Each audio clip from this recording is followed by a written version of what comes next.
আসসালামু আলাইকুম সম্মানিত ভিউয়ার্স, হঠাৎ করে আমি আবারও চলে আসলাম হ্যাঁ, সবজি বাজারে। দেখি এখান থেকে কি নেওয়া যায়। তো আসলে আমি বাজার বেশি একটা করি না। আমার রুমমেট ওনারাই বাজার করে সবকিছু করে। তো আজ হঠাৎ করে মসজিদে আসলাম, তো আসার পথে আমাকে বলা হলো সবজি নিয়ে আসার জন্য। তো আসলে আমি আগে দেখতেছি এবং আপনাদেরকে সাথে নিয়ে দেখাতে চাচ্ছি যে এখানে কি কি সবজি পাওয়া যায় বা এই স্থানটা কোথায়, অবশ্যই আমি আপনাদেরকে বলবো।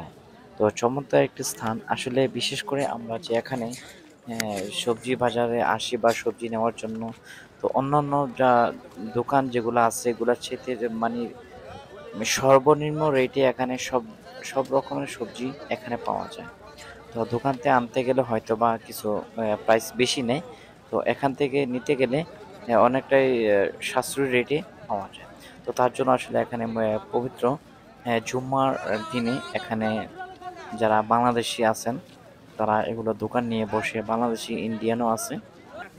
তো মনে করেন সবজির সবকিছুই পাওয়া যায়, যেমন পেঁপে পাওয়া যায়, মরিচ, বেগুন, শসা এবং লাউ, এবং তৈল জাতীয় জিনিসও পাওয়া যায়, তৈল, সাবন, এবং আপনার এই যে টমেটো, পেঁয়াজ, রসুন, আর মনে করেন বিভিন্ন রকমের সবজি এখানে পাওয়া যায়।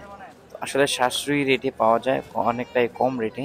তো আসলে এগুলা, বিশেষ করে এগুলা আমাদের জন্য অনেকটাই পারফেক্ট আমি মনে করি। যখন আমি কোনো একটা দোকান থেকে কোনো সবজি আনতে যাই, তো আসলে পর্যাপ্ত পরিমাণ দাম নিয়ে নেয়। তো এখানে ততটা দাম হয় না, বা শুধু শুধু সবজি না, এই মানে আপনার আবার বস্ত্র এখানে পাওয়া যায় পরিধানের জন্য, প্যান্ট বলেন বা যা যেটি যেগুলো বলেন, অনেক কিছু মোবাইলের সরঞ্জাম, অনেক কিছু পাওয়া যায়। তো অবশ্যই আসলে এটা আমাদের জন্য অনেকটা উপকারী। যারা প্রবাসী আছেন তারা অবশ্যই জানেন যে আসলে দোকানের থেকে নেওয়ার চেয়ে বাইরে যে এগুলা বসে, সেখান থেকে নেওয়াটা অনেকটাই বেটার বা অনেকটাই সাশ্রয়ী মূল্যে পাওয়া যায় এবং অনেকটা হাতের নাগালেই থাকে।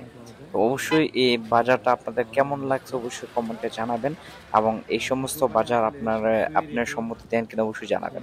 তো বিশেষ করে দেখেন, আমি অনেকগুলো সবজি আপনাদেরকে দেখাই দিচ্ছি, সবগুলোই আমাদের জন্য পারফেক্ট। তো অবশ্যই সবাই কমেন্টে জানাবেন যে ভিডিওটা কেমন হলো বা এই সবজি বাগানটা কেমন হলো। সবাই ভালো থাকবেন। আসসালামু আলাইকুম ওয়া রাহমাতুল্লাহি ওয়া বারাকাতুহু।